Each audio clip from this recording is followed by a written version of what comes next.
Hey everybody, Doug from Lumen Brothers here. Got my nice sun bonnet on today. It's gonna be a hot one. What we're doing today is we're replacing this electrical meter socket. You probably recognize this as the box that sits on the exterior of your home that has your meter in it that reads your electrical usage. Why are we changing this one? Well, as you can see, the bottom of this box is incredibly rusted. Why does that matter? Well, what ends up happening in a situation where you've got a lot of moisture around your electrical components is the lugs that clamp down on these conductors, they end up oxidizing. You can see there's a little bit of corrosion starting to add up on these connectors here, these screws and their clamps. When that happens, you can lose an electrical connection.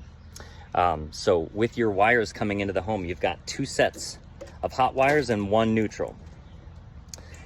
If you lose any of those, what they're called phases or sides of the electrical phase, if you lose one of them, half of your circuits can go out. So a series of 120 volt circuits can go out, and your 240 volt circuits, the ones that are the larger loads, your electric range, your water heater, half of those can drop out. And if half of a 240 volt circuit drops out, it really wreaks havoc on the motors in those units, the compressors that make your refrigerator work, whatever the case may be. Your heating elements in your range running off of just 120 volts as opposed to 240 strains them tremendously. So you want to make sure that we're taking care of the exterior components on the outside of your house. If you notice that any of those have any corrosion, any rust buildup, give us a ring. I'll show up, I'll wear this pretty little sunbonnet, and we'll take care of you. So here we are, nice and sweaty.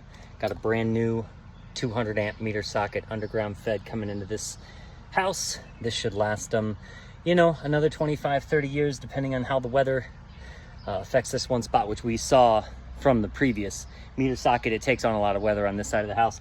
We put PVC board behind this meter socket because what was behind there before was plywood and it had rotted out. So this should last them quite some time. Nice and new.